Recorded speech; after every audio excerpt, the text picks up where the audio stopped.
सगळं मिळून आषाढची जत्रा करतात दरवर्षाप्रमाणे. यावर्षी संपन्न झालेलं आहे. यावर्षी तरी आम्ही पुजारी म्हणून मोहन माडे आणि नरसिंह माडे, नागनाथ माडे तिघंजण देवीची सेवा करतो. दरवर्षी हा आखाड साजरा होतो. देवी जागृत देवस्थान आहे. जे मानलेले सगळे इच्छा पूर्ण होतात. म्हणून आम्ही श्रद्धेने सगळे लोक येऊन देवीचं जागर करतात.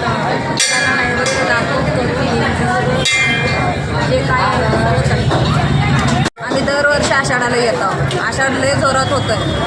आम्हाला असंच वाटतं की आषाढ दरवर्षी असंच व्हावं.